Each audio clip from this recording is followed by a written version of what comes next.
Okay, so good afternoon. Thank you for coming again.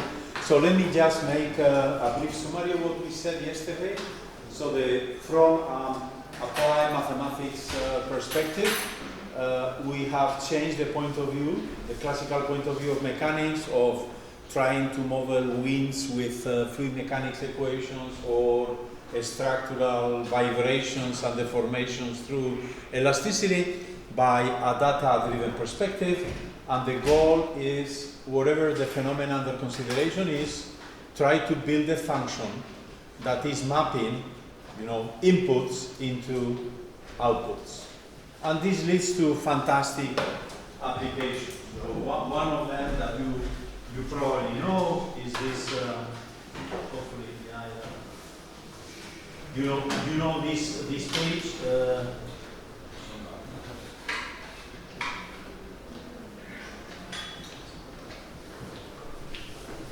So you know this mathematician? Do you know this mathematician? Any of you knows? No, nobody knows. This person doesn't exist. Right? And do you know this kid? No, this kid doesn't exist. So everything you click, you get a new image of a person that doesn't exist. So how this is done? I was discussing this with you maybe, right? With Martin, yeah. So you take, this collection of 30 mathematicians. I have 30 mathematical faces. I learn the map that is mapping given features into different faces. And once I have learned this map, whenever I evaluate this map again, I get a different face. So, and as I explained yesterday, in order to do that, we need to adopt the perspective of supervised learning, meaning you have to give me a sufficiently, say, representative data set of the phenomena under consideration. So there is no magic. Some people think that maybe there might be magic in machine learning. No, there is no magic. You cannot fabric real information that is not contained on the data set somehow. Right? Okay, so then in supervised learning, we need a data set, input to output, and we adopt the perspective of least squares, but instead of doing it using, a la Gauss or Legendre, linear or quadratic simple functions, we do it letting the functions to be as complex as we wish. And basically, you need two ingredients to build these functions, is a graph and an activation function. Now, why this works? This is the theorem of universal approximation that I was explaining yesterday. The theorem of universal approximation in particular by Wiener, says if you were simply doing a shallow neural network with one single layer, piling up in a tall column many neurons, and the activation function was a quotient, you have density. And this is his famous paper on Tobelian theorems, and you can just simply use the Fourier transform to prove it, and the fact that the Gaussian's Fourier transform never vanishes, so you can divide. Okay? Very good. The next step was Sivenko. Sivenko said, I can do a similar thing by replacing the Gaussian by a sigmoid function, a front function, which mimics the on-off behavior of neurons.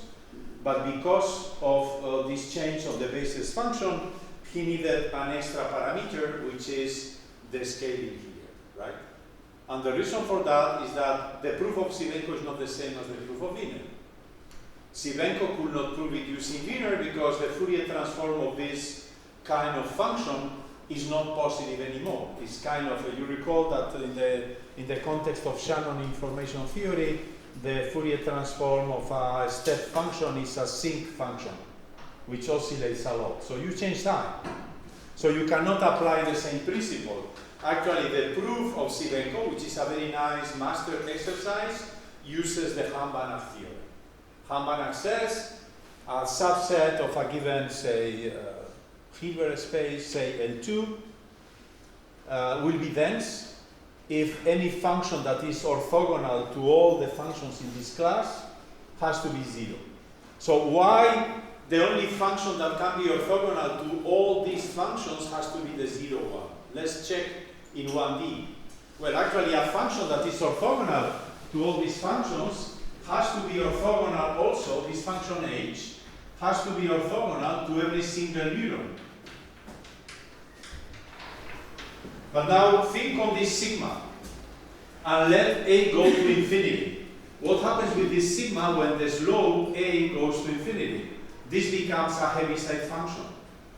And with the b, right, with this bias, you can translate the jump of this Heaviside function wherever you want. So the fact that h is orthogonal to all these functions, for all a and b, implies that the integral of h on any half line is 0. Because when this becomes a Heaviside function, this is just the integral on a half line, either to the right or to the left, place wherever you want. And now, it's very easy to understand that the only function h whose integral on the half line, on every half line is 0, has to be 0.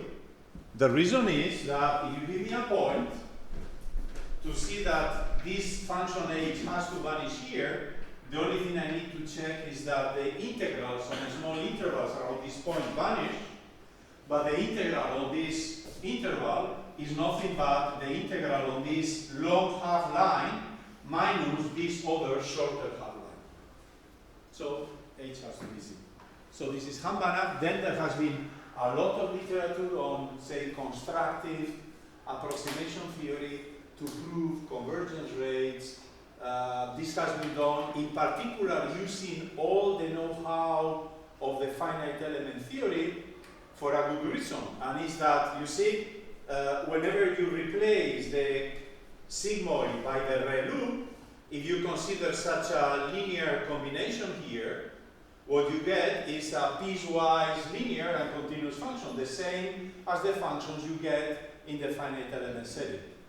And this is where you see that not only you have density, but you have super density, meaning that there are many, many, many ways of approximating the same function, because basically, this function will be piecewise linear and with corners, and the corners will be located at the centers of these sigmoids. So the corners will be located at minus b divided by a. So in here, not only you have all the possible functions you get on a finite element method, but you get the union of all the functions you get in finite elements when you take the union with respect to all grids. In finite element theory, we know that it is sufficient to get a shrinking grid. Here you have all grids, so there are many, many possible representations. There is super density, and as I said yesterday, this is not necessarily good because we face the embarrass of choice. In particular, when you proceed by training, minimizing the loss function, there will be so many, minima that very often the gradient descent algorithm will have difficulties to stop on one of them. And there is a lot of literature on trying to explain what this gradient descent algorithm does. Phenomena like condensation, different neurons can collapse. There are meta-stability phenomena in which you see that it seems that the training has stopped, but if you keep, the gradient descent ongoing, you see that there is again another valley that you didn't expect farther away. There are Fourier representation, also interpretations in the sense that the neural networks can learn the same way humans will learn. We face, as I said yesterday, we see the building and then we realize that a window is open and then we observe that there is for instance, a plant inside. Okay? So we see multi-scale, the same here. There is a lot of analysis done to understand how this training works, at least on basic principles. Okay? Very good. As I said yesterday, we have also good reasons to think that maybe if instead of adopting this kind of static perspective, we gradually add layers to make this neural network, instead of being shallow, to be deep, and probably in this way keep the same number of neurons but not piling up in a very wide neuron, neural network, but making these neural networks to be narrower. In this way, we can adopt a dynamical system perspective, very much like in control theory, and understand better what training is doing. And this is related to the problem of interpretability that we mentioned yesterday, which is important because in many fields of application, nobody will, will be ready to accept the use of a software if we don't really understand what this software is doing, because it could be, risky, it could be discriminatory, it could be illegal, it could be, Very good. Okay, but now we have density, and density means whatever you are trying to model, this map that is able to generate faces of mathematicians, or this map that is able to immediately tell to any student getting into campus to which building this person has to go, whatever, this map that is able to take the analytics right in the hospital and say whether you are healthy and you can go back home, or you need to go to a more detailed checkup because there are some suspicious parameters. Whatever the function is, you will always find it within this class of neural networks. So let's try then to do it, okay?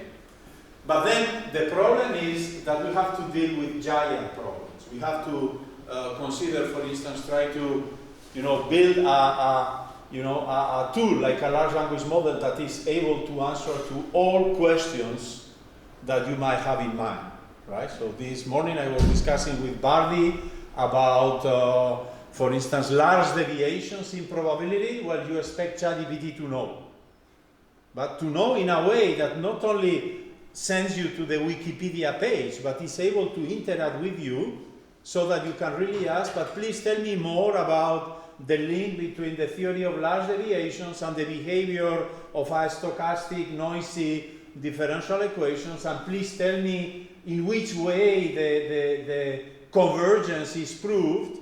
Please tell me whether there are convergence rates, whether this is true for all data or for almost all data, so you expect it to be interactive. So you need to learn a lot, right? A very giant data set. So can this work? Well, this is where I stopped yesterday. This is very classical in control theory, 58, right? And it says, in some sense, you have ingredients in control theory that may let us be hopeful. There is hope. Probably there is hope. Why? Because Carmen already, he said, in this very, model-like example in control theory, he said, let us consider a dynamical system, wherever the dimension d is. I don't mind. So let's take how many Italians there are, 60 million. Okay, no problem. I put the 60 million Italians on a vector, right, with coordinates 1 to 60 million. No problem. This is the Euclidean space Rd, and the calculus professor doesn't mind, because D is an arbitrary number. It can be, it can be 60 million. And then, we establish some communication. We try to model the communication in between Italians depending on how often they meet and they talk through the matrix A. So this is the connectivity matrix A, and I have this dynamical system. Now I would like to bring all the Italians to consensus, something that is known to be difficult, right? Okay? But let me try to bring all the Italians to consensus. So I want this vector of Italians, an opinion about, soccer teams, for instance, to be, on consensus on the best team ever in the Italian league. So I want this vector to become a constant x star, x star, x star, 60 million times. All Italians thinking the same about the best soccer team. Okay, can I do it or not? Well, of course, if I let the system to evolve freely, this will never be succeeded. But probably there is some chance by means of influencers. So influencers will be, some people, n people, very few, maybe only one influencer, right? Maybe only one, or only a few, n of them, that will, send messages, in social networks, so to bring all Italians to consensus. Can this be done? Well, what Carmen said, listen, this is the notion of controllability, whether you can bring a dynamical system from any initial position to any desired target and do it in a finite time. he said, this can be done if and only if, whenever you compute this rank is full. So we are looking for this trigger effect, right? This domino effect, in which if you place all these, pieces of the domino in an aligned manner, just with one kick, you will make them all fall consecutively. But you have to find this diagonal way of doing. Can this be done? Yes, in principle it can be done. And one single control, n equal 1, can be sufficient to control the finite dimensional dynamics regardless how large the dimension is, under the condition that this oblique and this transversality condition in the Kalman rank is fulfilled. Okay? So one control can control a system of as high dimensions as you wish. And there are very typical examples of even infinite dimensional systems that you can control with one control. You take just the heat equation, heating on one boundary. This is an infinite dimensional system that you control with just one control, the heater. So this is possible, but you need this kind of transversality condition. Well, for a mathematician, this is easy to understand. And actually, the proof, you only need to write the variation of constant formula that uses the exponential of A, the dynamics generated by A. Then you do the power series expansion of the exponential of A. You will get all the powers of A. Then you use Hamilton, Cayley-Hamilton, saying that every matrix is a zero of the characteristic polynomial, meaning that, well, you can do a power series expansion, but after dimension D, you don't get anything new. And then, the rank of this is telling you whether, indeed, using the B, you can push the dynamics in all the possible directions of the space.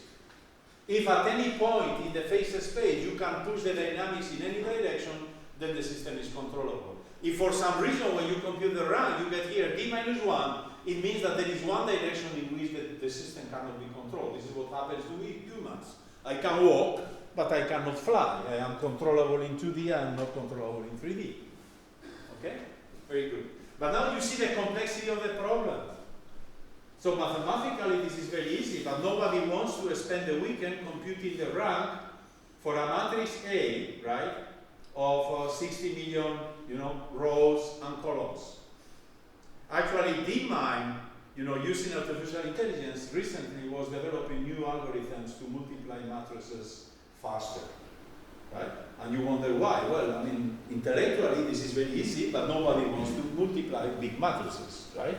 So maybe 2 by 2 is fine. I mean, 3 by 3 is okay. 4 by 4 I accept, but you give me 10 by 10, and I will not do it. Too large. So here we are talking about millions of, right, or billions of data, right? The size of the Wikipedia or the internet. Okay, and this works.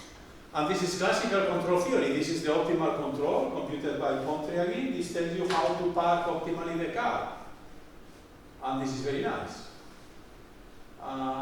This is so nice that in practice it will be hard to mimic, right? Okay, so this is very clean. The control is optimal here in the sense that the number of actions of the driver is minimized. This is basically done in one shot. And you see that when doing it, we are doing something which is, it takes time in the auto school to learn, right? So parking doesn't look difficult when you see this done by a person that knows, but when you have to do it for the first time, why do I have to turn left, then go front, and then turn right and go back? I am doing the same thing, but what happens is that you do left, front, right, back, and you go back, the center of gravity of the car is located in the same position, but the orientation of the car has changed. It means that I'm doing A, B minus B, A and B don't commute, I'm getting C. It's the lack of commutativity of these vector fields or matrices which allows me to gain directions of motion in space. This is one question. But don't you get the lines that you draw there, they are not seen by the optimizer, right? So it just knows what to do. Or it thinks I need to write a line, another line, and look at the angle. Well, so I think when you Let me go back here. So this is very interesting question. It seems actually. that he has This more is hidden in information. the, yeah, so this is hidden on the adjoint variable, on the Lagrange multiplier. Precisely, this is why it's hard, right? So in control theory, Pontryagin-Mathimos principle says, yes, there is an optimal control. The optimal control for convex problems is unique, and the optimal control is characterized through the adjoint variable, which is the adjoint state. And then maybe the control theorem will tell you, you have to switch from one action to the next whenever the adjoint variable changes sign. Yes, but how do you know? And then, of course, there are some rules that, people know. Well, you should move to the front until the window of your car is aligned with the end of the front car. And then you have to rotate until you see through the mirror that the other car left corner is oriented with, well, I don't know. Okay, so certainly normally we don't do something optimal. Very often we need 2 iterations or 3 iterations. So we are doing not optimal control, we are doing quasi-optimal control, but nobody minds if we are successful on parking the car, okay? This was really optimal parking, and in this case, this was discussed in the book by Eduardo Sontag, in which, for instance, in this Nelson car, it is explained that in order to write the simplest model for the car, you need 4 parameters. 2 for the center of gravity, 1 for the angle of the axis, and 1 for the angle of the wheel with respect to the axis. So you need 4 parameters, and you will have 2 controls. How do I control a 4-dimensional system with 2 controls? By switching and alternating. This is how I fabric out of 2 controls 4 controls. Because eventually I know that I can bring the car wherever I want, oriented the way I wish, and with the wheels oriented also. I mean, this is the last action is very easy, just to orient the wheels. It's just a rotation, right? Okay? And here you have the reference to the first paper of Lord Maxwell on governors. Now you can do that automatically, and this is even better than having a good, Italian taxi driver, right? It's maybe safer as well.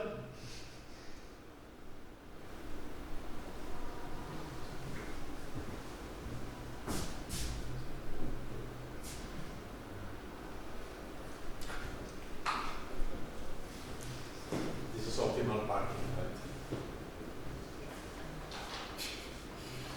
Okay. Okay, we don't need to take care of it. Very good. Now, okay, we know control, Kalman, switching is complicated but easy to understand. I mean, it's complicated to do in practice. It can be also complex computationally when you are in high dimensions, of course.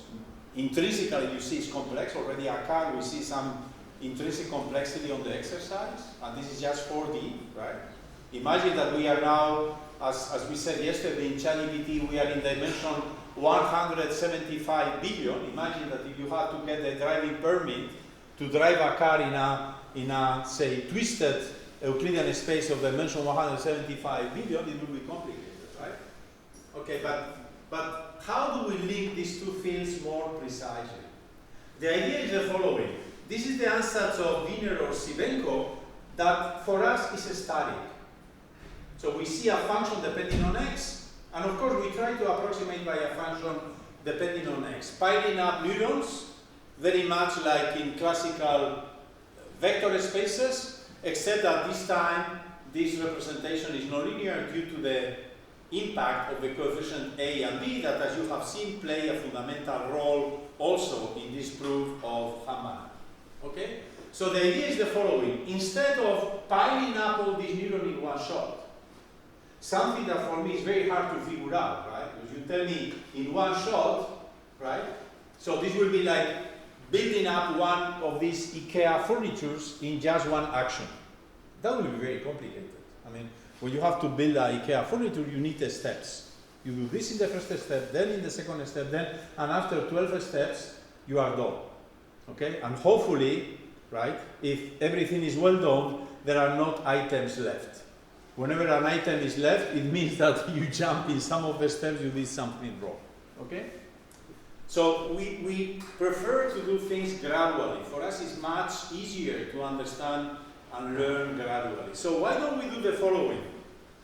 Instead of building up this neural network in one shot, we try to take this information of the input and generate a dynamical system that is moving these inputs in the Euclidean space as if it were a dynamical system, so that the inputs land in the outputs. So this will be like an army of drones departing from some initial configurations and landing all simultaneously in the corresponding destinations. Okay, and we do that gradually in a residual manner. This is what is called a residual neural network, in which you see in every step you just move from the previous configuration to the next by choosing one choice of B, of A and W, and then adding the action of the activation function sigma incrementally.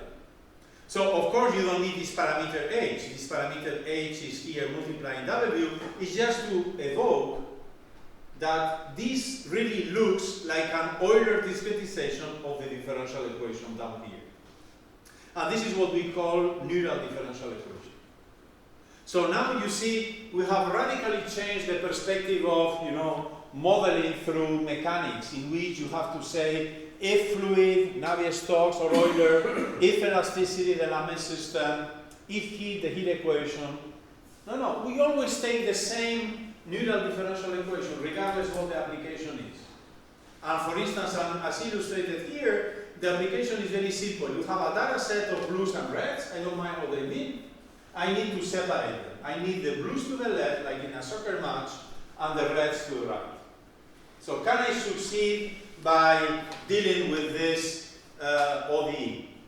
What is the degrees of freedom I have? Well, I can choose, of course, the activation function. I can use the Gaussian Wiener or the Sivenko sigmoid, or I can use the ReLU, what people prefer, very simple, piecewise linear and continuous.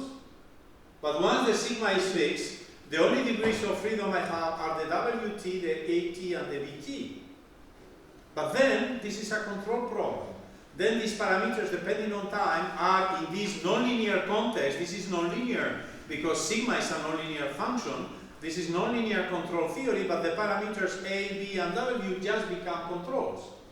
So the problem I was considering before of classifying data or bringing data from input to output becomes a control problem. But contrarily to the classical control problems, in which the goal was to drive one car from here to the parking, now I'm solving a giant simultaneous or ensemble control problem in which all the initial data have to get to the corresponding output or destination simultaneously. That's the trick. Can I do that not to bring one particle to destination and then change the control and bring another particle to another destination? No, I want the same map, because the nonlinear function I am building will be the semi-group map, right, that associates to the flow map that associates to any initial datum the corresponding terminal value at a given capital time, capital T, that I can normalize to be 1, because by scaling, the length of the time interval doesn't really matter. I can scale time, and this will simply amplify the amplitude of the control W. The question is whether I can, with the same controls, do that simultaneously for all particles. So can I test all the text? Can I take all the text in Italian and the corresponding translations to English and find the same neural ODE that can bring Italian to English? All text simultaneously, not one by one, all of them simultaneously. Okay? And when I do numerical simulations, it looks I can. This is what I was showing you yesterday, amplify now. It seems I can. You give me a very nested set of data, the yellow, the purple, and the green. You tell me that I have to classify them according to the labels to bring them to different, say, sectors in the Euclidean space. This is in 3D, the simulation projected into 2D, and it seems I can. So why I can? This is something we proved in this Sayan review paper in 2023. Domenech Ruiz-Valet, at that time he was a PhD student in our group. Now he's an assistant professor in the Universidad de Barcelona, in the Central University of Barcelona. I mean, the paper is hard to write, but easy to understand. the theorem says, yes, we can. Under the condition that the dimension D is greater or equal than 2. Why D greater or equal than 2? Well, because in 1D you cannot do it. So if you give me 2 points on the real line and you want to swap order, this cannot be done by an ODE because this will, the points, the trajectories will cross, and when they cross, you will be breaking the uniqueness of ODEs in 1D, right? So you need to be into this, so to be able to bring these 2 points to opposite positioning by, dancing one around the other. In 2D you can, in 1D you cannot, okay? But once you are in 2D or more, you can always do. The theorem says, give me any dimension D greater than 2, give me n inputs, n outputs in this space. You want the ODE to bring simultaneously all these inputs into all these outputs. Yes, you can. There are, in other words, there are coefficients A, B, and W, which are piecewise constant with finitely many jumps. So they are BD functions of bounded variation, right, that can do the job. And when you do this, you realize that there is a clear analogy with the classical problems of optimal transport of Monge and Kantorovich, right? So in optimal transport, you want what? You want to transport, for instance, the obelisk from Luxor to Place de la Concorde in Paris, right?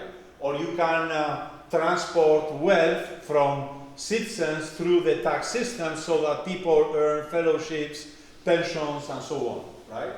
So this theory of optimal transport of Monge was thinking on solid goods, and Kantorovich dealt with the relaxation that led to this financial kind of interpretation in which wealth can be transported. So, of course, nobody accepts that in order to transport a computer, you have to cut it into pieces. But this is what we do with taxes, right? So each person pays differently, and each person receives differently. We are, dividing, because dividing will have more possibilities. Of course, the optimality is much harder to understand because, the number of possible plannings of this transport map increases according to the cost of dimensionality, right? So we are doing something very similar because you can see these particles as being, Dirac deltas constituting a probability density evolving from one configuration to the next, except that if you think it properly,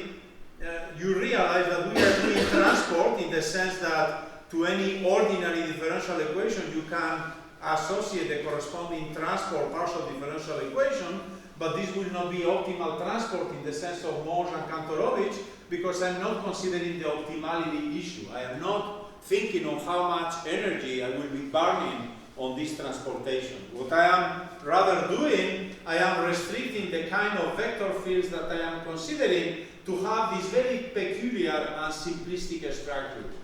At any time t, it's just the choice of the parameters A, B, and W. So it's not optimal transport, it's neural transport. If this vector field here, V, is non-autonomous, I don't claim it's optimal in the sense of Monge-Kantorovich, but it's very interesting because it's very easy to understand. At any time, I don't need to think on a complex geometry of the vector field like in the classical works of Da Coruña, Moore, who else?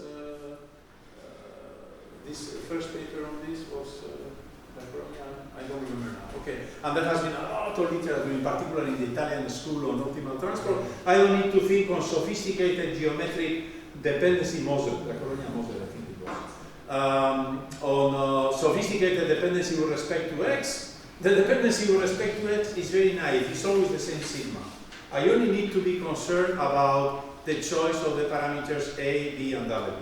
So let me explain you now what is the principle according to which this theorem of yes we can be proved. And again, it's very easy to understand. It's something very similar to what we do with the Rubik Cube. I forgot to add here the images of the Rubik Cube, but I think you all know what a Rubik Cube is. I'm sure here someone has solved a Rubik Cube. How many of you have solved ever a Rubik Cube? You? How long did you need to do it? A long time, because I don't use the optimal So what is long time? It was what, 10 minutes or? Yeah, okay. Okay.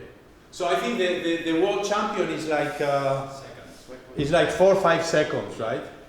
But you know, last time I was delivering this course in Dubrovnik last June, one of the students, I think was the Moroccan champion or so, he has shown to us that he was able to do it like in 10 or 12 seconds, and it was really amazing. Yeah. Still, the gap from 10 to 4 or 5 is huge, right? It's like doing a marathon. You do the marathon in 2:20. I mean, that's a lot, right? But still, I mean, there are 20 minutes left to get to the world record, right? So anyhow, but we all understand how this is done. We hold the cube with one hand, and with the other we make the one face rotate. And then we alternate the action so that we can, in every step, decide which part of the cube is frozen and which part rotates. And in this way we can bring any cube, which is chaotically disordered, into an homogeneous configuration in which every microphase is homogeneous of the same color in every big phase. And this is very much like ordering data, so that each data goes to a given region of space according to the label. So you see the analogy, okay? And then I apply the same Rubik's Cube idea here to show you that this system is controllable. How I do it? Let's just look to what this system is doing, and just keep in mind that sigma, we will choose a sigma which is the simplest possible, is the relative. This is our sigma. So 0 to the left, linear to the right. So now I visualize these three controls, W, A, and B, into two subgroups. With one hand, with this hand, with the right hand, I manipulate the A and B. And with the other hand, I will manipulate the W. How I do it? Let's look to this formula. Take any of these particles, right? So data are like particles evolving in the Euclidean space. There are many particles. I take any of them, x of t. And I try to determine in which direction these particles should move. So I look to the differential equation, and it says, oh, the particle x at time t is evolving according to the velocity x dot x prime, time derivative of x, equal to the right-hand side. And now I check, what is the value of the right-hand side? Well, there are two possibilities. And what this ODE does depends on whether a dot x plus b is negative or positive, because if a dot x plus b is negative, then sigma is 0. And regardless what I do with W, this is 0, so this particle is frozen. So there are particles that are evolving on time, but they have the capacity of defeating gravity, remain frozen. And then, on the other hand, there are the particles that they were lucky enough to be on the other side, a dot x plus b is positive, then the ReLU is linear, and this is the differential equation x prime equal WAX plus b, which evolves exponentially on time. So, and now we say, well, but what is the locus a dot x plus b equals 0 that is determining left or right, negative or positive? Well, a dot x plus b equals 0 is just a hyperplane with perpendicular to A and translated according to B. So in this neural differential equation, what I am doing is with A and B at any time, I am cutting the space into two halves, like a samurai, I cut it into two halves. The A and B determine the hemisphere, the equator, and then there is one hemisphere, the negative one, where the OD is frozen, and on the other hand, the OD is active.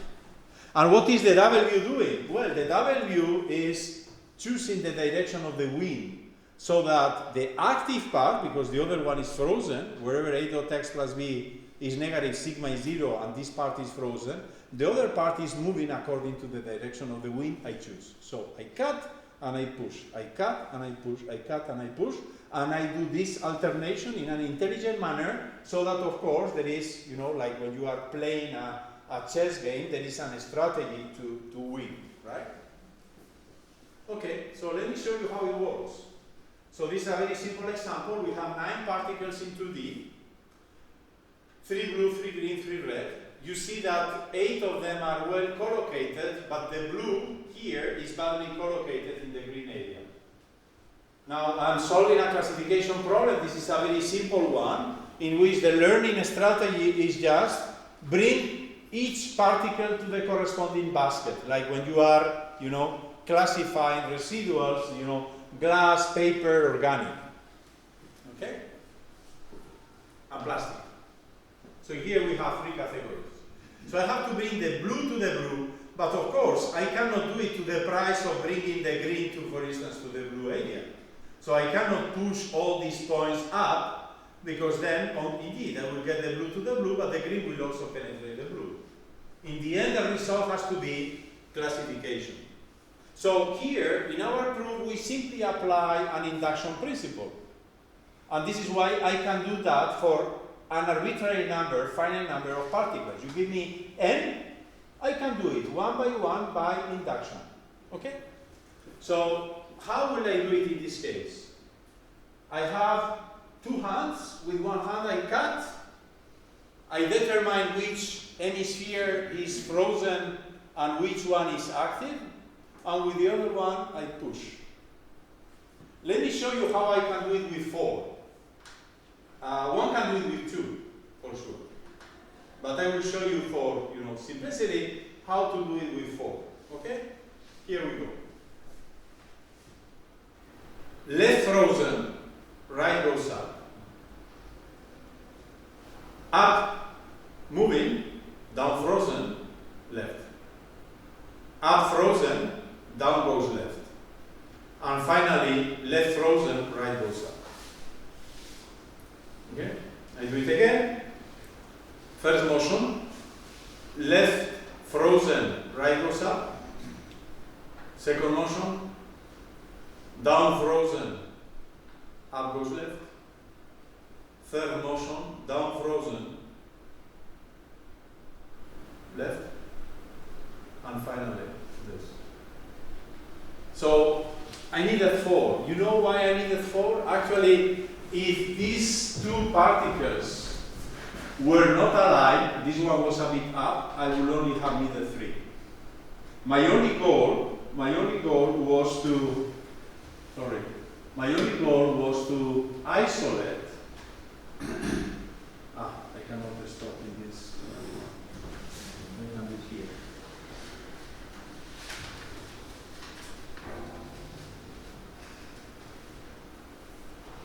Oh, sorry. I cannot do it. Let's see.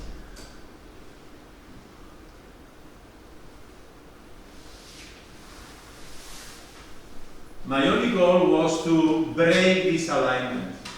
Because once I break this alignment, 3 motions suffice. Because what do? I cut here to push the upper points to the left. I cut below to push the down points to the left. And once the blue is isolated to the right, just push once.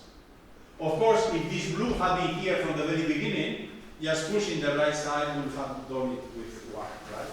So this is what we are doing. So, is this a strategy optimal? No, as I said, you can choose oblique motions that can do it in 2 motions. You are solving 9 PD of 2 dimensions, right? ODE. 9 ODE at the same time. Right. Actually, it's the same ODE. Now, that's a very good point. What did I build finally? I built an ODE with coefficients in time which have 4 pieces, 4 different constant arcs concatenated, so that this ODE, when I plug these 9 initial points, the 9 points move, but when they get to the end, they are all well collocated. I have built an ODE in dimension 2 with 4 pieces of piecewise constant controls, so that when landing, all these 9 trajectories get coherently to their destination according to the label. Okay, so now if you check this proof, as we do it in our paper, you will see that the complexity of the neural network, and now you see what is the link of this neural differential equation with the discrete deep neural network, you can think somehow that every time I jump, is like one more layer in the neural network I have added, right? So here I'm using 4 motions. This will be like having a neural network with 4 layers. 1 layer, 2 layer, 3 layer, 4 layers. Now if you look to our proof, you will realize, but they are using an induction argument. See, if to place one point, they needed 4 actions. To place n points, they will need of the order of 4n. So, this scales very badly. And on the other hand, when you look to the video, you realize that the video seems to be doing that much more smartly, right? I don't see the video, jumping 4n times. So here the number of particles, I don't know, is 50. I don't see 200 jumps. This seems to be quite simple. This seems to be a dynamics that doesn't need to make so many, zigzags in order to classify the points. Why is this? Well, because this is typical in control theory. For us, for humans, it takes a lot of work to prove that our system is controllable. But very often in practice, even when we are able to prove that a system is controllable, we are not able to say what the optimal control is. This is why I have shown you the video of the car. Actually, the optimal control for driving the car, for parking the car, is very simple. But for us, it's very hard to realize it. Even knowing what the theory is for parking the car, we need more than one loop. So we as humans, we can prove that the neural network is able to classify the points. But if you ask me, what is the optimal strategy to do it, I will have serious difficulties to find out. This video here was generated not by implementing our algorithm, by just letting the computer find what is the optimal strategy by solving an optimal control problem. Just as I anticipated in the beginning, just letting the computer minimize the functional, the loss functional, so to find the optimal parameters. But there is nothing you can do. This gap will always exist. And this is very much related to the bitter lesson of Shelton, who says, don't try to compete with the computer on machine learning tasks. As a human, you can generate the architecture so that the computer will find and then you will enjoy of the output, like these large language models that we have in our pockets, but don't try to compete. You will never be able to, to translate text from Italian to English as rapidly as these automatic translators do. Okay? Now, something we immediately see by this picture is that assume now, instead of having one blue here, I had around this blue 10 million of blues, all very packed. There were 10 million of blues, all very packed. Do I need to do 4 times 10 million motions to classify? No, the same motion here will be able to classify all of them by just, using the clustering property so that all these points that are clusters, they just behave like a big point, right? This is like the thick point strategy, right? So is this, so here you teach the thick point strategy in the geometry courses? No? No, nobody knows the thick point.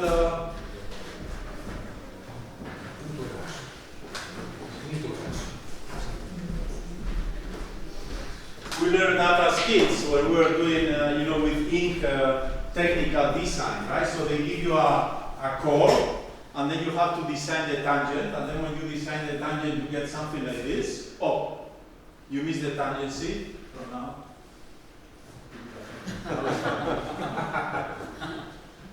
Okay, so clustering helps, and this is actually we all know, right? If you ask me to bring the chuck from here to there, I could do it one by one, but I will not do it one by one, right? I will take the box and bring the box over there. So I'm using clustering in order to reduce the number of iterations I need. So, of course, in practice, this is what the machine exploits. We are in very high dimensions. We are dealing with millions of points in very high dimensional spaces. For us, it's very hard to have a good understanding of the geometry of this set. But the computer is able to exploit this through gradient descent and optimize the strategy, in particular using clustering. Clustering reduces the number of iterations you need for classification. And there was a breakthrough in 2017. This paper has, I think, almost 200,000 citations, right? Very highly cited paper, 2017, about the attention mechanism. The article is called Attention is All You Need.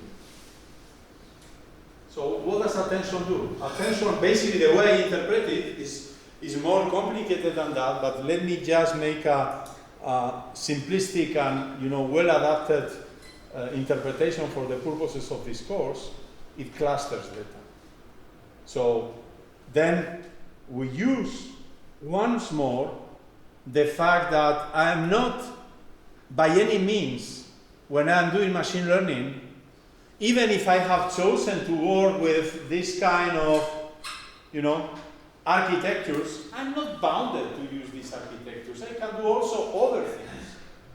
My role as a mathematician is not to stick to this model and try to prove everything with this model. Maybe this model is not sufficiently rich to get what I want. But maybe I can alternate this model with some other actions the same way I am alternating. You see, somehow in my interpretation of this, even though this model looks compact, I'm not using it in one shot. I'm thinking on A and B and W separately. So in some sense, even though I write it that way, I am not doing this.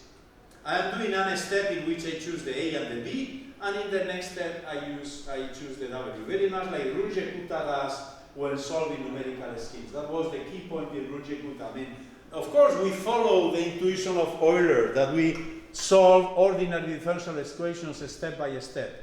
But nobody says that within each step we cannot do an inner process to figure out what is the best jump.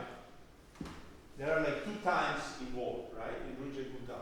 The macro time and the micro time, the time you use in order to think. The same as a player in chess, in principle, is moving rapidly, yes, but in between every motion there is some thinking, some processing, in which the next action is calculated carefully. So attention is about this. So it's interlacing, intertwining in this ResNet an intermediate layer in which what you do is you cut, you push, you compress. You cut, you push, you compress. You cut, you push, you compress. And by doing this, of course, you reduce significantly the number of the complexity of the neural network you need.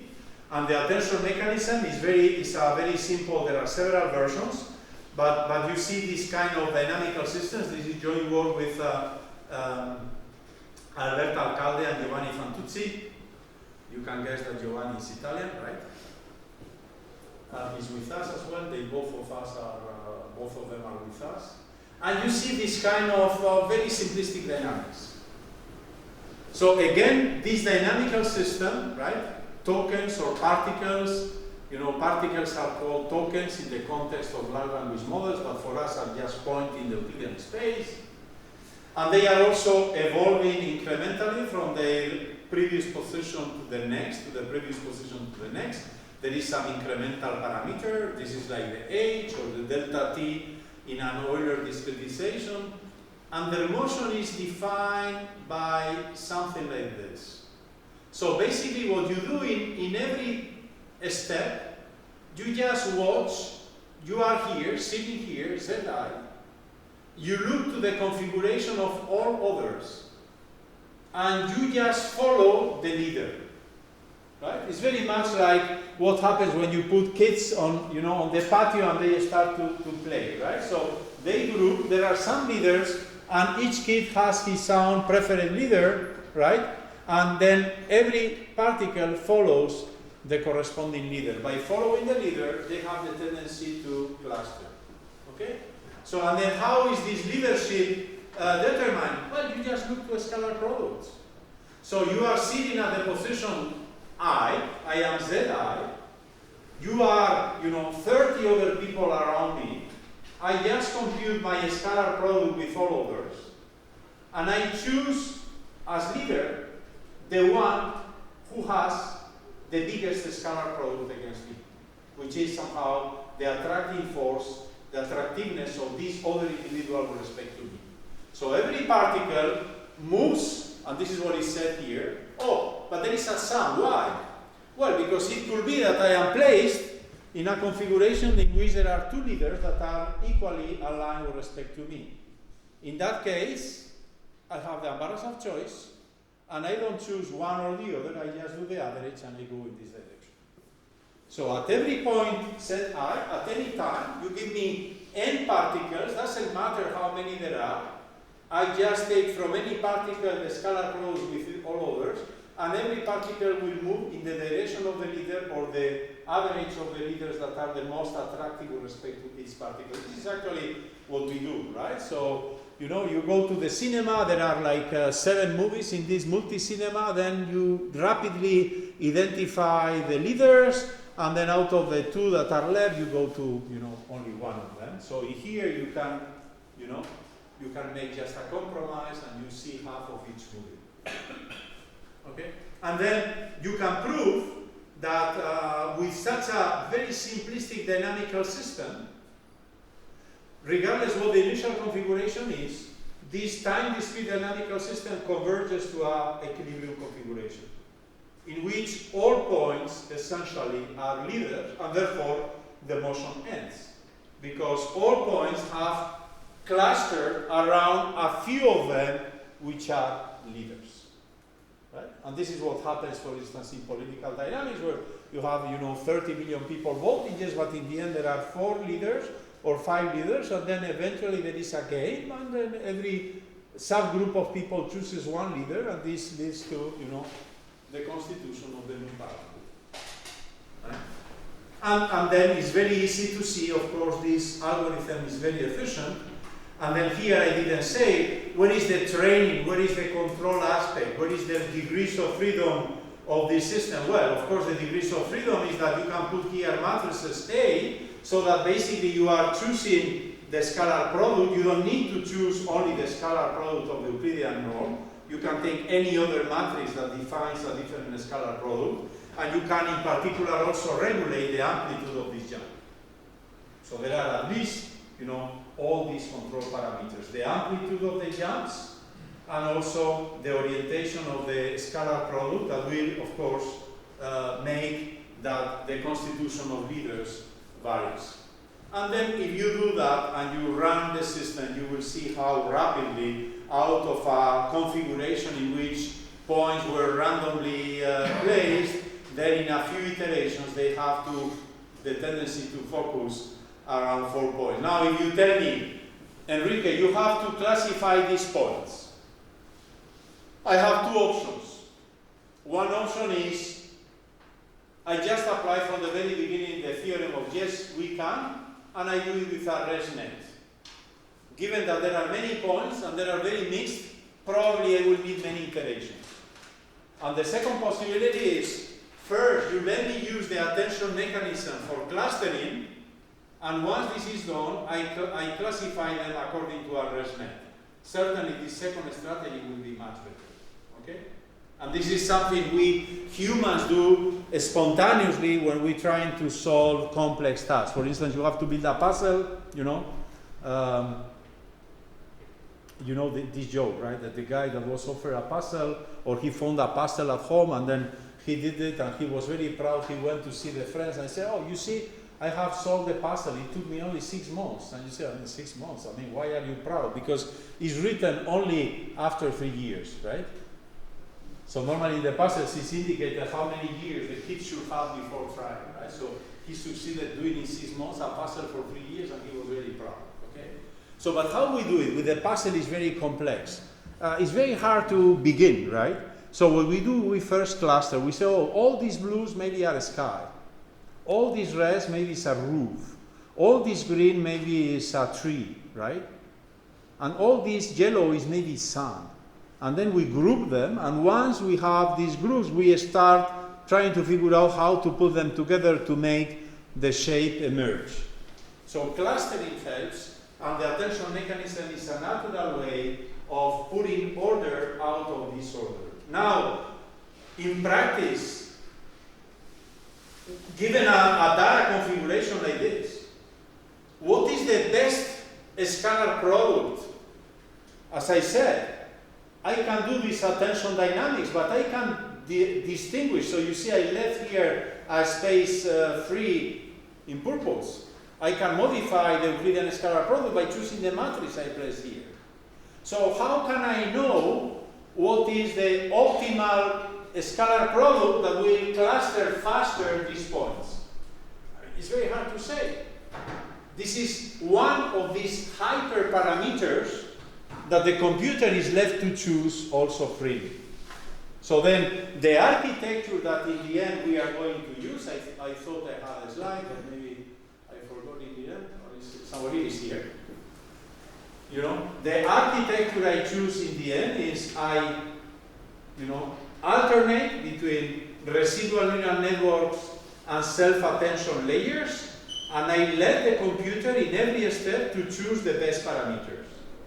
In the ResNet, it will be the A, the W, and the B, and in the self-attention layer, it will be the scalar product, the matrix, symmetric matrix, and the step alpha. Okay? So these are hyperparameters that the computer has the freedom to choose. And in this way, the computer will always win, the same way that AlphaGo defeated the Go world champion a few years ago. Right? Even in Go, where the human was, champion, eventually the computer succeeded to defeat the world champion. Right? So eventually, the bitter lesson reminds us, if there is sufficient freedom of the system and the system has sufficient representation capacity, the computer will do faster and better than the human. Okay? So now let me move into a topic that I already mentioned briefly today in the web page of This Person Doesn't Exist. So what for we are doing all this effort? So it's very fun, but eventually what we are aiming to do? Well, as I said, maybe the original applications of machine learning were like classification, right? So I want to classify students according to their academic records, because I am the tutor in the master, and I have to advise to the students whether I recommend them to take the master in math, in computer science, in data science, or in, in image processing. Okay? So I have to give them advice, and I want to give them advice based on their academic records, and I would like to have a machine that helps me on this, at least on the first kick. Because I have this machine, I put the records, and the machine will tell me with, probability 0.7, this student is more likely to succeed in math instead of, image processing. So can I build that machine? Classification. But nowadays we are using these machines not to classify objects that already exist, but with a generative purpose. And this is what we were doing. Out of human faces, we generate new human faces that for humans are almost impossible to say they are fake. Right? You can do it again.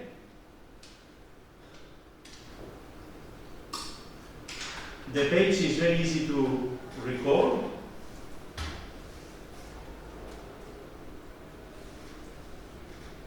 You see also that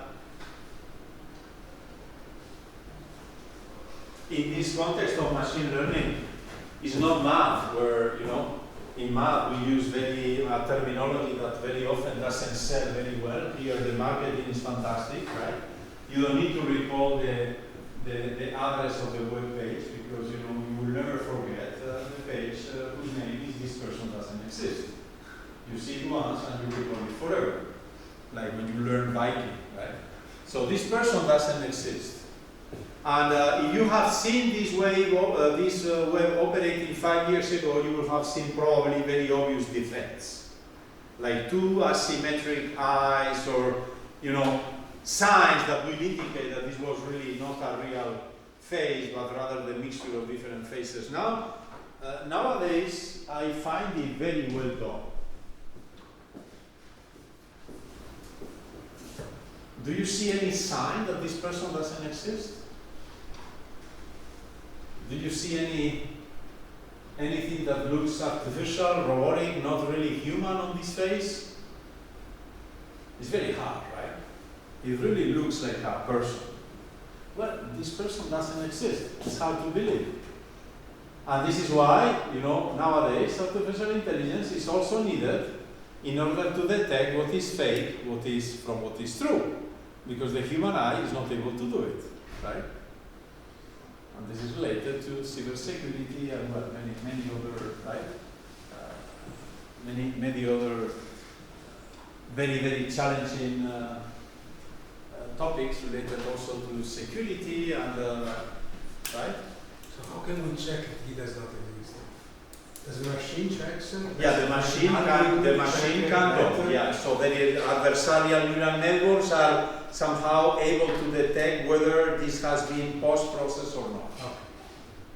But this is like paintings, right? So how do you know whether this Da Vinci is authentic or not? I mean, we are getting to this point.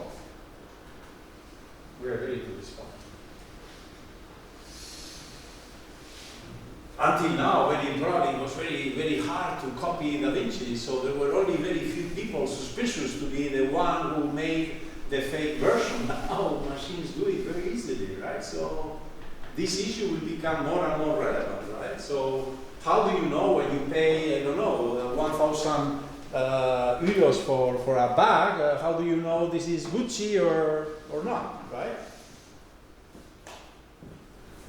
How do you trust the? Okay. Very good. I'm sorry, I think this is me. I apologize, I forgot.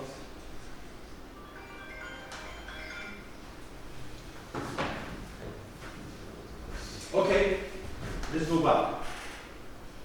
So now we have seen, what we have seen until now is that in math, there is quite a lot of understanding the theorem of universal approximation based on neural network ansatz, which are related to graphs plus nonlinear activation functions, neural networks, control theory, dynamical systems, perspective, in order to understand deep, the behavior of deep.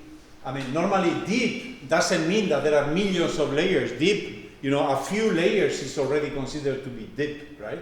So you don't need that many. In particular, we have also understood that clustering helps, having a well-organized data set helps. This is why when you see explanations of how these large language methods were built, there will be explanations that I hardly understand about embedding, how you have to put all this available information and code it and place it in the Euclidean space in a form that will help posterior learning and so on. There is a lot to be done, right? So representation of language, representation of images and so on. It's not just, because otherwise the dimension is huge, right? So in a white and black picture with a resolution that is not so high, you have how many?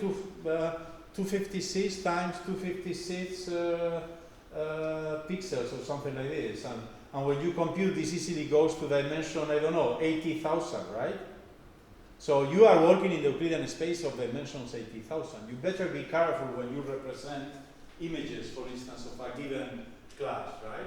It's not just putting everything randomly in the Euclidean space, hope that the computer will do. You can help the computer by doing a very proper ordering of the data. And this is something we know already, right? So, for instance, you apply finite elements in partial differential equations. We know that whatever the grid is, and you approximate the Laplacian, this leads to a symmetric matrix. Yes, but for instance, how compact, how compact around the diagonal or how sparse this matrix is depends very much on how you order the nodes of this finite element grid. You can order the nodes, number the nodes arbitrarily, but if you do it in a very disorganized manner, the matrices you will get will be also very unstructured, and this will lead to many more iterations in iterative algorithms for solving the finite dimensional problem. Okay, so there is lots of these kind of things that is very important in order to be successful or solving these problems. But as I said, now we are interested on generation. And nowadays, when you look to the state of the art on generative artificial intelligence, you see that they use what they call, how they call it? They call it diffusion models. So basically, it's the heat equation.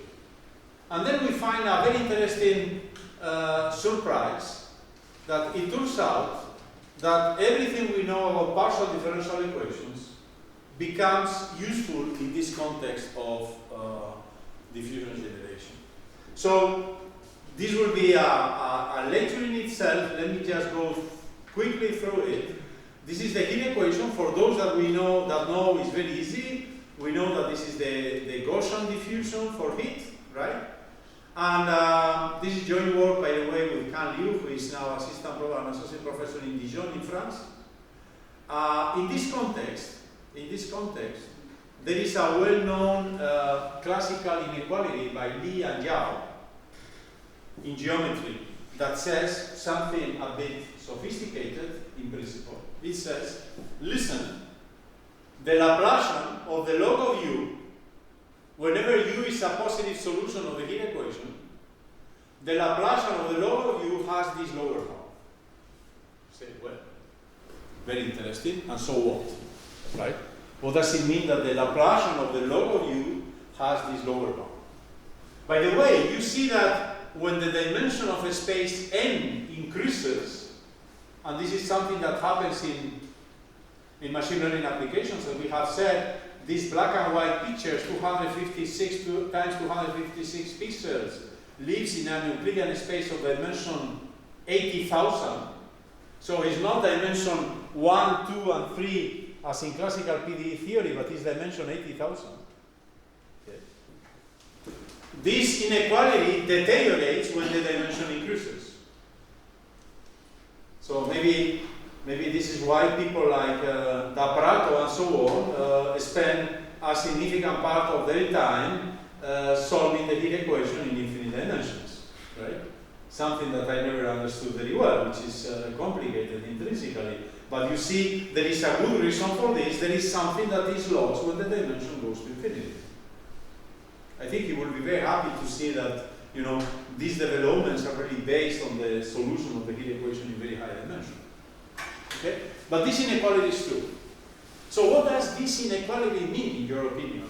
Laplacian log of u greater than a negative constant. What does it mean? Well, given u, I compute the log. So, for instance, if u was an exponential through the log, I get the argument of the exponential. I take the Laplacian. When the Laplacian is non-negative, I know it's convex. And when the Laplacian is greater than something negative, what does it mean? I mean, it's not totally convex. It can have regions of concavity, but not too much concavity. So the log of u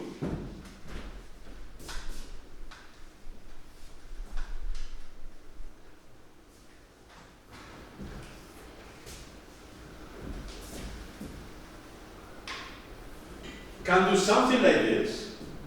You can break the convexity, but this inner penetrating corner cannot be too narrow. This will be fine, but if you try to do something like this will be forbidden, because then you are going below this constant over here. And now what is the prototypical solution of the heat equation? Well, the prototypical solution of the heat equation is the fundamental Gaussian heat kernel. The Gaussian heat kernel, which is 4 pi t minus n over 2, and is the dimension exponential minus x squared over 4t. Right? Okay. And when you do this, you see that this inequality here is sharp. Okay, so somehow this inequality cannot be improved. The Gaussian is the prototypical example of function fulfilling this. And there are many other inequalities like this in the theory of partial differential equations that are well known. In particular, there is the so-called semi-concavity condition for Hamilton-Jacobi equation, which is the analog of this. Normally, in the theory of Hamilton-Jacobi equation, we like to bring Hamilton-Jacobi into the linear field equation, and for this we do an exponential change of variable. This logarithm is the reverse.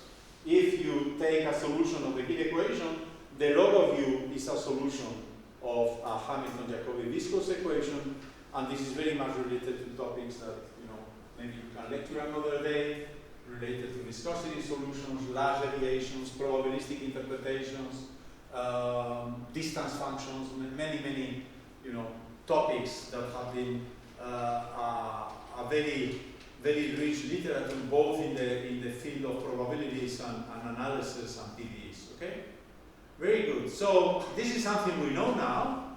Now what we do? You give me a collection of pictures, 30 mathematicians, and I say each mathematician is just one point in this space of images. What can I do with these 30 photos? Well, I build the empirical measure, which is just one delta at every point, and then I make the linear combination of all of them. I mean, if I have some preferences, I can put weights. But if for me everyone is equally the same, I just do an average. You could also do a weighted average if you want to give some more relevance to some images than the others. Okay?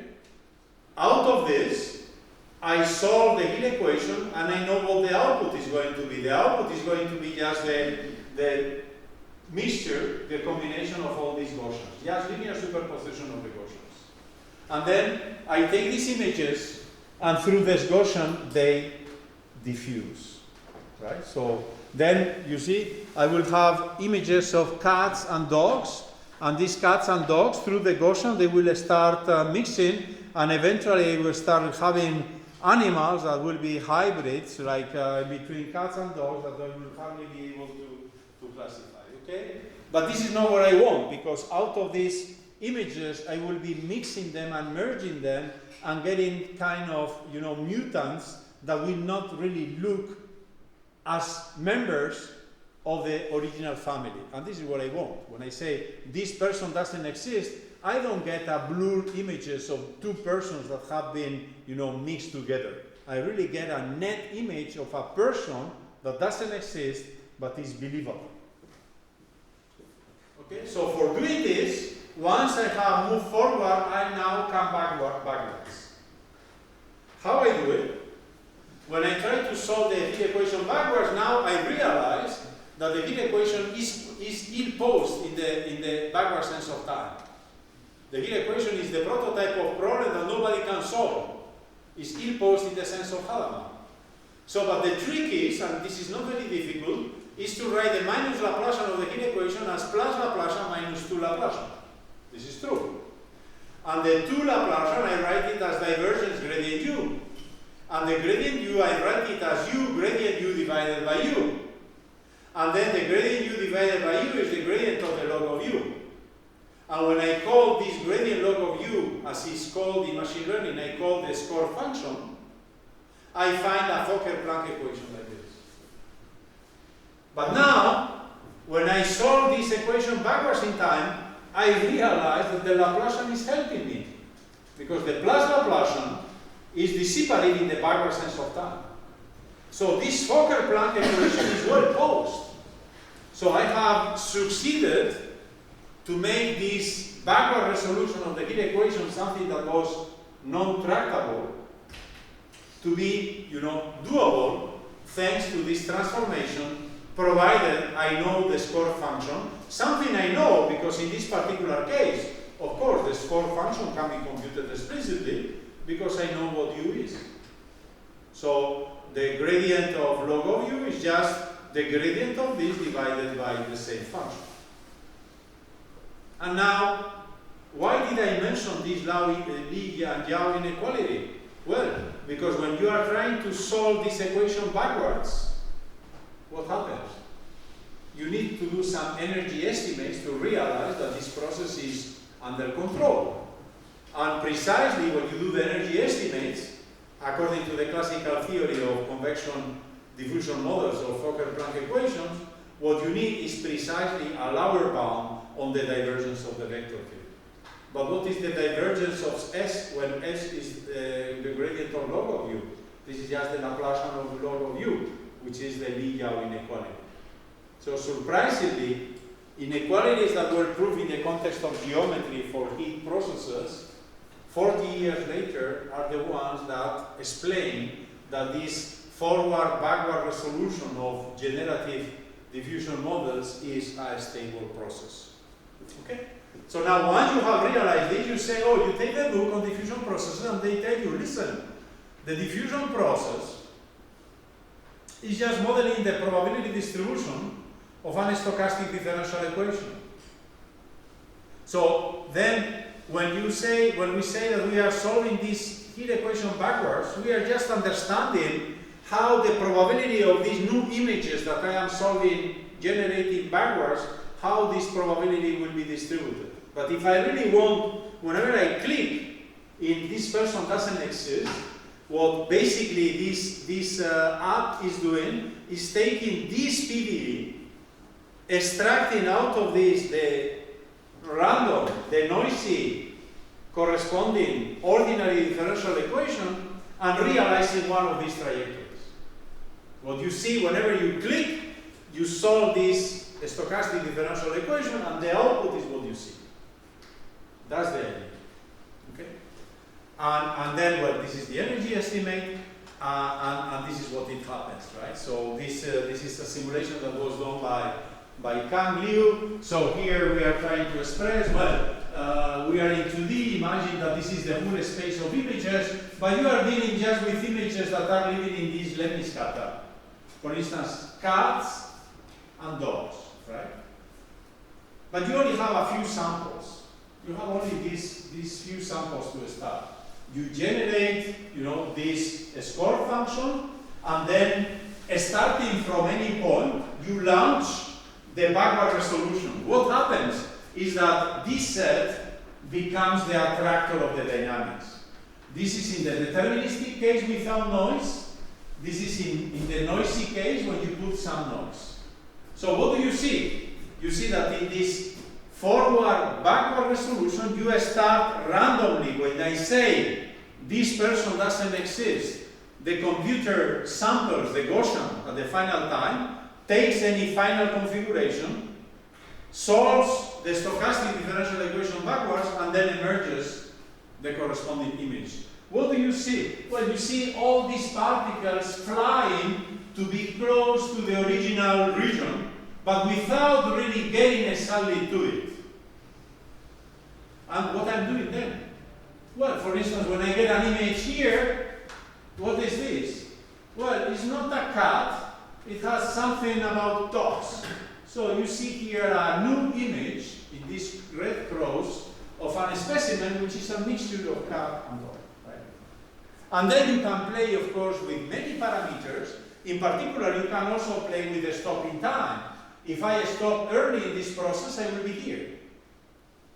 So then it will be an image that, is very, very creative. Maybe to the point that I don't recognize, either a cat or a dog, right?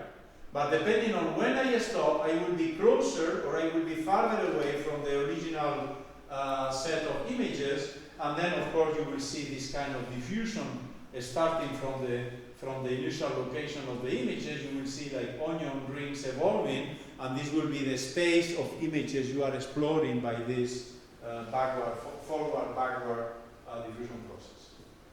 So the point I wanted to make is first that one can understand more or less the principles of the process, and that for a PDE analyst it's very interesting to see that fundamental inequalities in PDE analysis fundamental inequalities of universal solutions of PDE equations can be at the heart of the explanation of the robustness and the stability of these processes. Okay?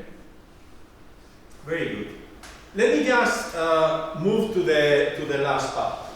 Okay?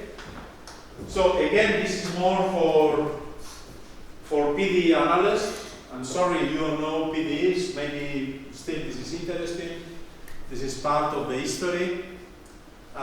So in this slide, in the upper half, you have an introduction to the theory of partial differential equations, and in the lower half, you have an introduction to numerical analysis. Normally in the bachelor or in the master, this takes several courses for each, so here you have a compressed version. Upper half, functional analysis and partial differential equations.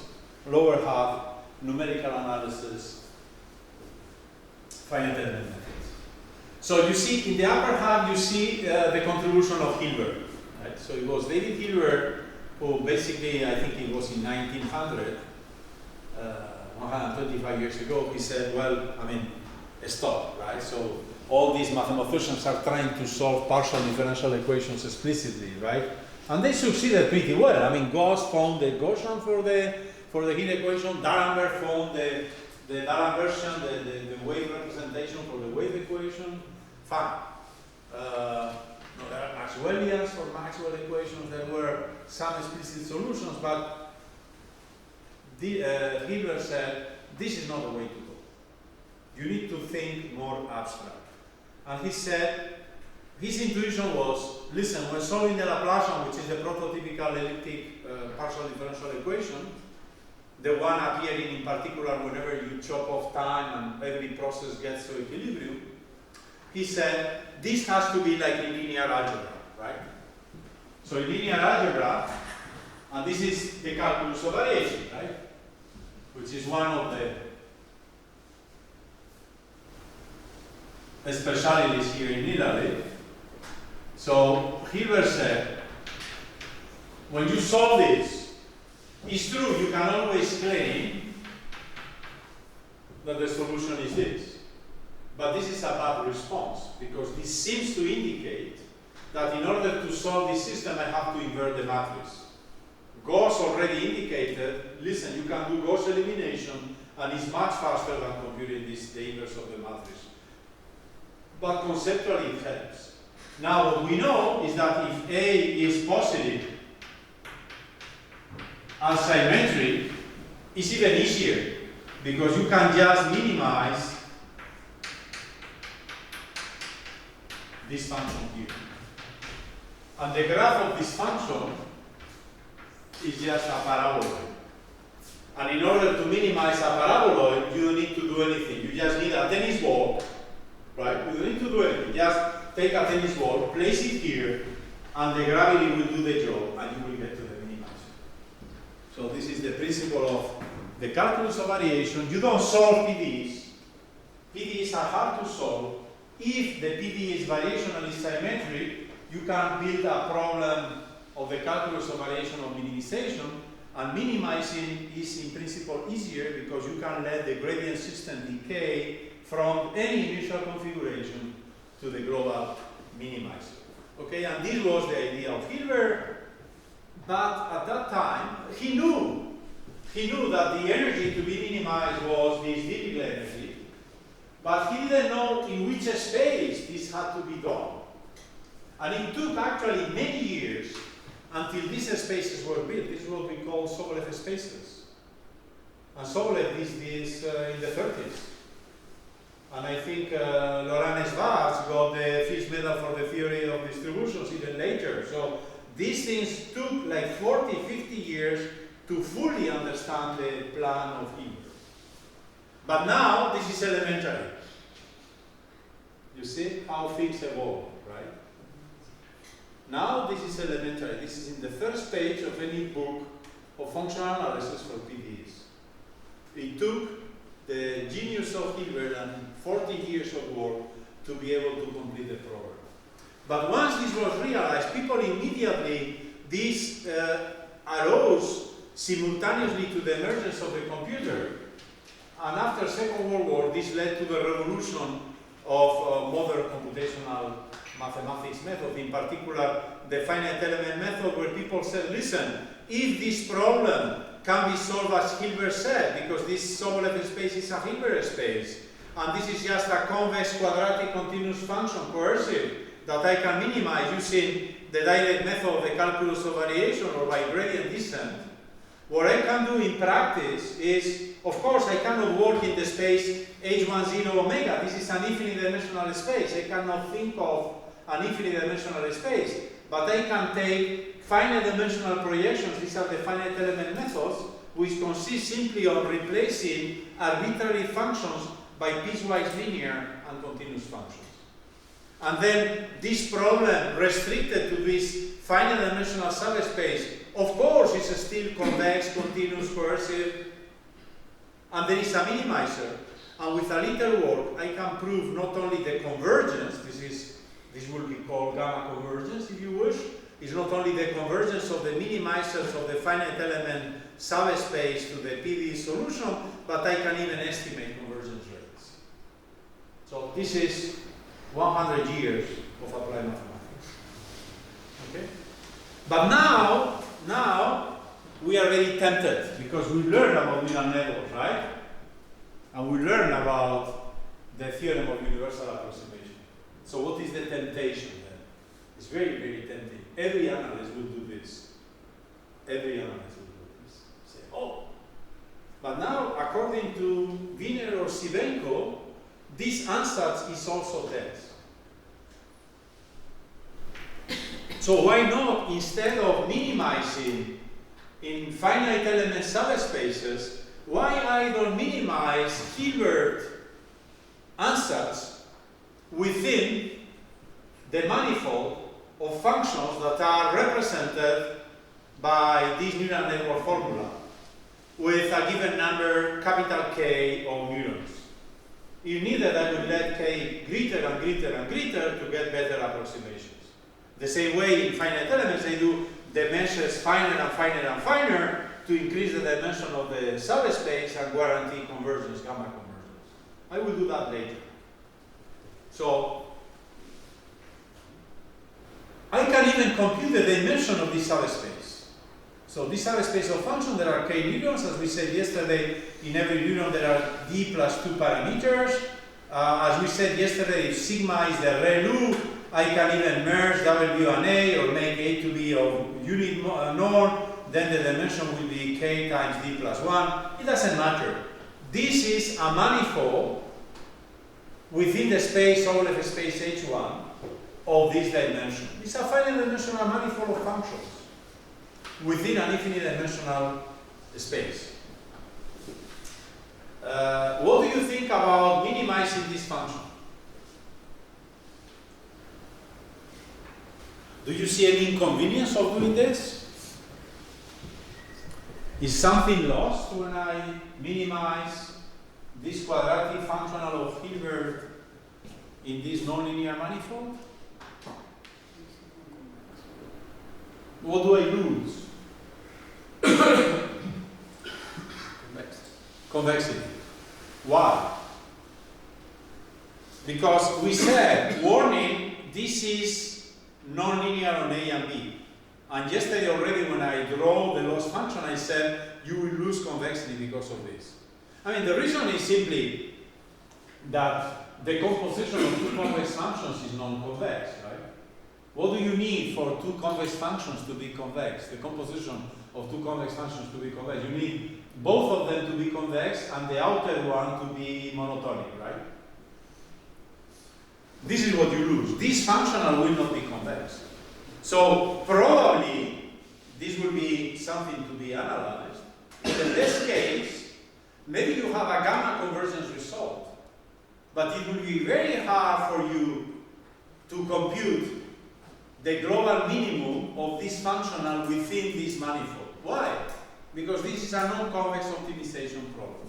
This is a non-convex minimization problem. So you see, you lose by implementing this neural network answer something that was very tempting you lose one of the great advantages of Hilbert's program, is that if the original problem was convex, when you restrict into finite dimensional subspaces, you keep convexity.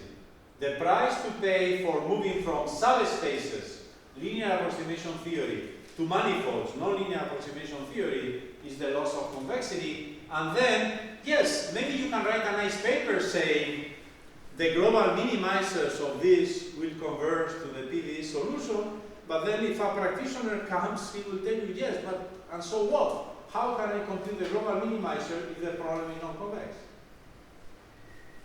But what does a mathematician do when a problem is non-convex?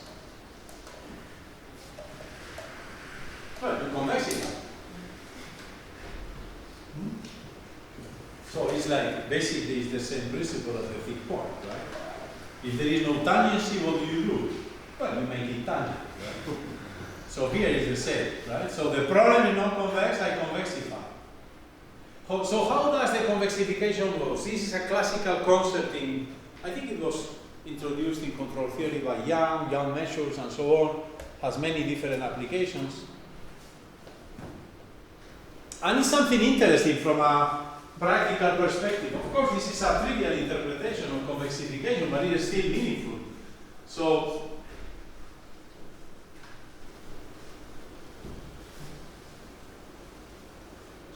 what is the inconvenience of this lack of convexity I was mentioning? Is that I claim the global minimizers converge. Assume I am able to prove this. But then, as I said, a practitioner comes and say, and so what? How are you going to give me this global minimizer? I say, well, I apply gradient descent. Well, I'm not sure, because I apply gradient descent, and this will stabilize here, and this is not a global minimizer. So my proof doesn't work. I have proved a theorem for an object that I cannot guarantee I have. So mathematically, what is the solution? Is to say, well, of course, I could randomize the starting point, and then eventually, after many random choices, I hope eventually we'll be lucky enough to fall on this well, and then by gradient descent I will be there. The other alternative is to say, listen, why don't you convexify the function? Well, maybe some people will be conservative and will say, no, no, no. I don't want to convexify the function, because when I convexify the function, I am not dealing with the original function.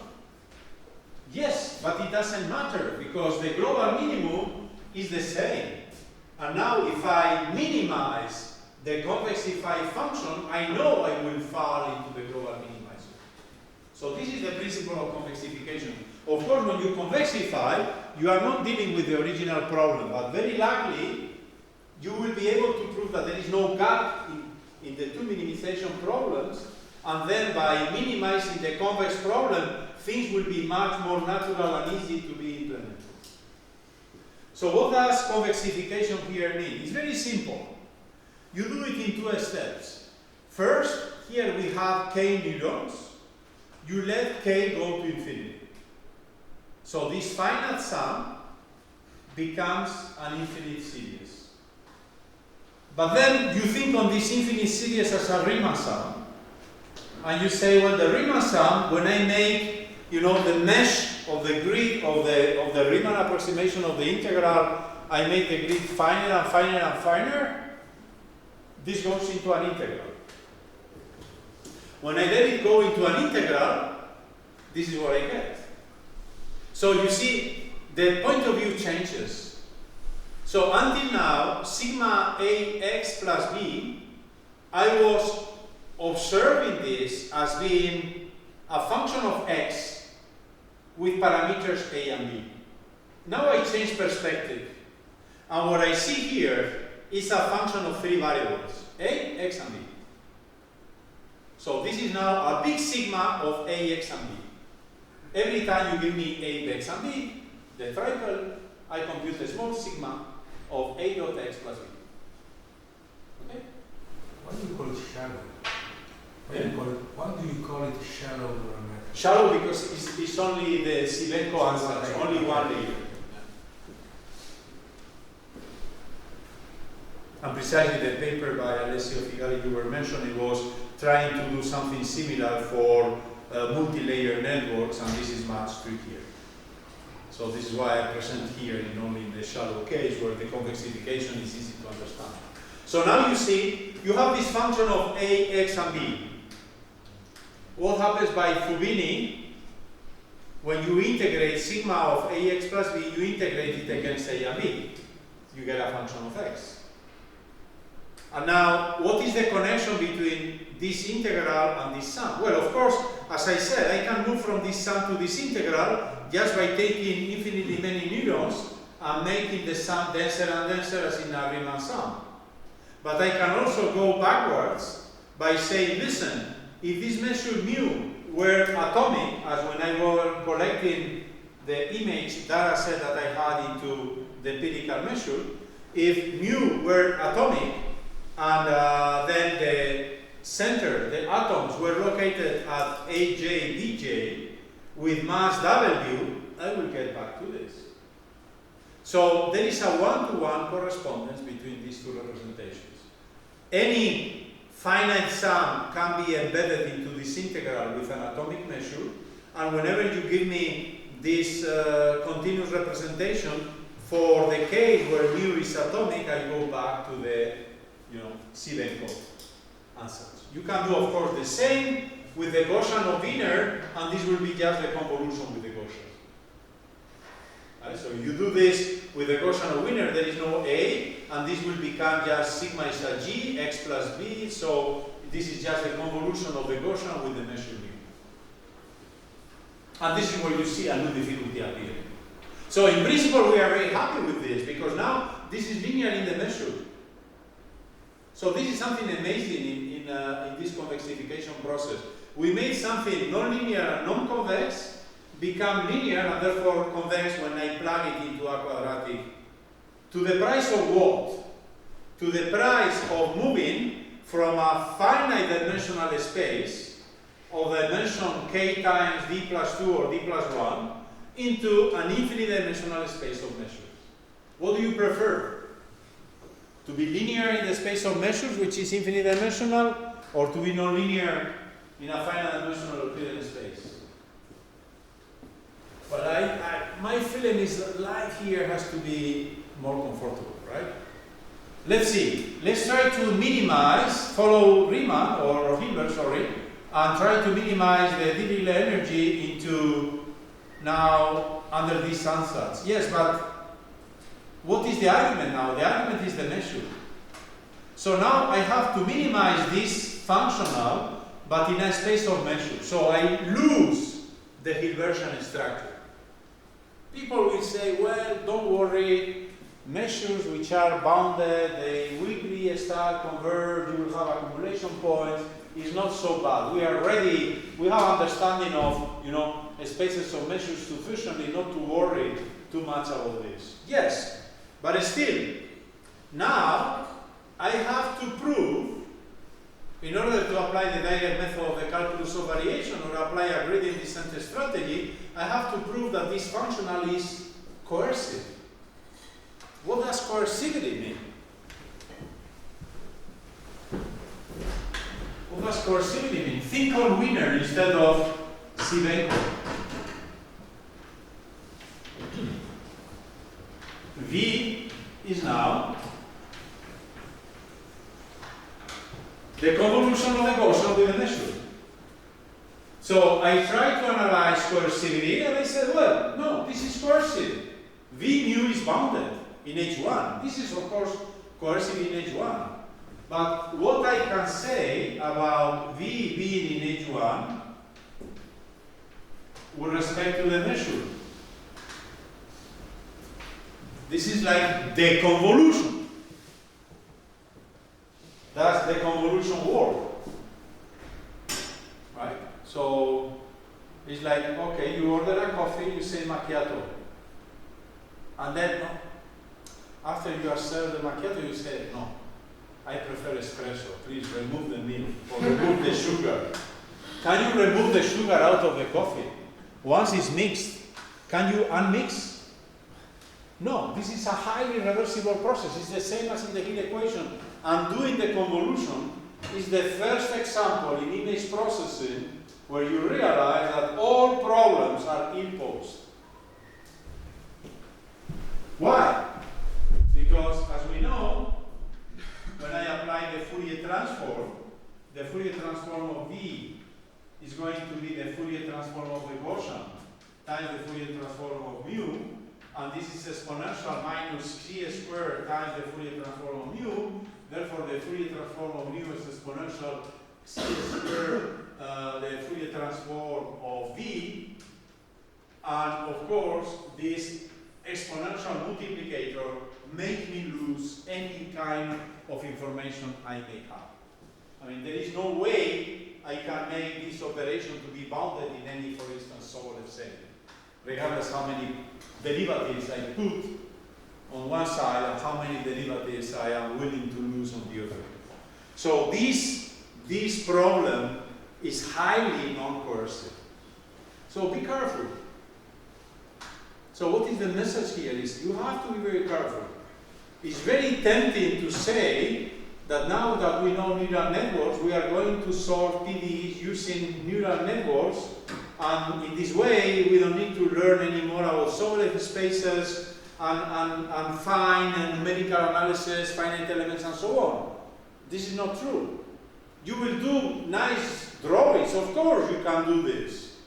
You can apply some stochastic gradient descent under these sunsets. You can make nice plots, but you will never have the high precision guarantee of classical numerical analysis. And depending on what you are, willing to do, you want high precision. And then some people say, oh, but you see, we have done this sophisticated machine learning and we get 90% accuracy. Okay, 90% is very good, right? So, well, fine. So will you buy tickets in an air company that guarantees 90% of trips without accidents? Or will you go to eye surgery, the doctor says, no, we succeed 90% of the time. Only 10% of the time the patient loses the eye. No, I mean, high precision is not 90%, right? It's 99.99999. This is something classical numerical analysis can do.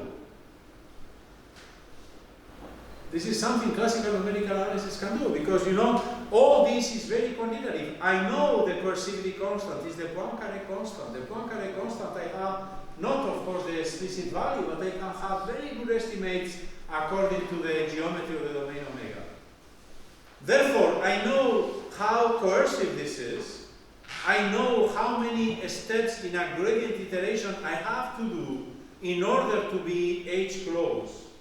I know also the constant here is related to the eccentricity of the finite element mesh, but this can be estimated because this is just a Lipschitz change of variables in the H1 norm. So everything can be estimated here. So if you tell me that you want epsilon accuracy, I can give you epsilon accuracy. Of course you have to pay expensive because you need a fine grid and you need maybe many iterations in the gradient descent algorithm. But you want epsilon close, I guarantee epsilon close. This is classical computational mathematics, high precision. This is very tempting, but be careful, it's not high precision anymore. So there is plenty of work to be done in order to merge, the traditional computational mathematics, which is highly accurate, but of course, the problem of classical numerical mathematics is that it has been done for dimension 1, 2, 3 plus time. And now, people want to deal with, all these problems of image generation that naturally live in spaces, as I said, where the dimension is thousands. Of course, this is not tractable by classical numerical analysis, simply because you say very modest, so I take a hypercube of dimension 80,000, and I said, well, I'm going to take delta x moderate. I take only in every direction I take 10 nodes, right? So delta x is 1 over 10 nodes in every dimension. I have 80,000 dimensions. How much is 10 to the power 80,000? Infinite. You cannot simply, not even write a matrix. This will not fit anywhere. The matrix of this finite dimensional. So this is the course of dimensionality. You see it very fast. So there is, of course, lots to be done in order to merge classical applied math with machine learning. But, I mean, there are the two forces. One willing to move fast into beautiful computations, and the other one very conservative, saying, yes, but I want high accuracy. There are many sectors of our modern life in which we are not ready to give up on high fidelity. Okay? So I think this is a very promising field in which there is lots to be done. This is, as I said, a very elementary presentation of the challenges of machine learning in the 3D context. But I wanted to show you this Escher escalator or Escher treppe to indicate, be careful, because it seems that, we are adding plenty of new tools that will be, in principle, promised to solve all problems very quickly, but actually we fall into the same level, because by doing so, we lost the Hilbertian structure and we lost coercivity. Okay? So you see, there is plenty to be done, not only on using maths to try to explain why and how machine learning works. This is already very fascinating, but there is also a lot to be done in order to integrate machine learning tools into applied mathematics. You are thinking on control, numerical approximation. The same could be said about control, but be careful. If you want high precision, if you want to be sure that you park the car, right, and while parking the car you are not colliding with the car in front and behind, maybe you better use point triagging than this kind of things. Okay, thank you for your attention. Thank you.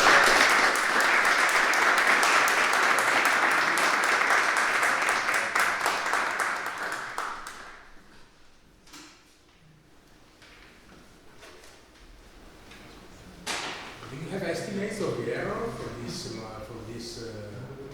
The 90% is improved or just numerically proved? Well, what people say, actually, basically people use simply the theorem of universal approximation. So because they know, we know that within this manifold there is an element which is epsilon close to the corresponding solution. Without estimate. No, estimates, there are estimates, but estimates are always exponential of exponential of exponential. Okay. I mean, all estimates here pile up to become very degenerate. I mean, you accumulate errors very rapidly. As I said, I'm not really an expert on this. There are very nice survey articles by Ron DeVore in Acta Numerica about computing rates, but very often, in order to give rates of convergence, you pass through methods that you already know, like for instance finite elements. So you don't see the gain in terms of estimates. The claim is that this is better in higher dimensions. Of course it's better in some sense, this is obvious. You see, because I don't mind what the dimension of the space is. If you allow me a given number of neurons, even if the dimension is high, I take k moderate, I can guarantee that the dimension of this manifold is not too large, and therefore I replace my approximation problem by a nonlinear, minimization problem. And of course, you see, in these answers, there is much more approximation power, there is much more flexibility. Why? Because in particular, the centers of gravity can move, right? So then think on a hypercube in high dimension, think on a solution that maybe is something localized somewhere in a corner in this hypercube. Even with a few neurons, these neurons are able to move there and capture the mass. While a classical finite element will never be able to do it, because just to run finite elements in a hypercube of high dimensions, you have to take so many nodes that you will not even be able to do one iteration. So then, of course, these methods are very tempting, and I would say that if you have to solve a problem in high dimension, certainly the best you can do is this. But don't be too optimistic in terms of convergence rates. But this as a computational tool is certainly much better than claiming, no, I don't give up errors, so I use finite elements, oh, but I'm sorry, my computer burned last night because it was not able to do one single step of the iteration. So I think this is a state of the art for problems that are not affordable to classical computational mathematics. So it's useful, but analysis is pending to our system.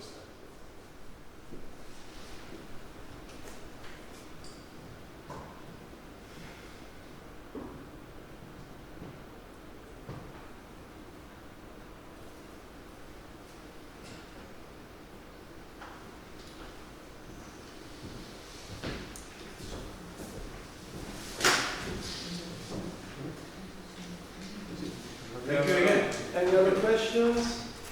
Comments? Not? We thank again Professor Zuazua.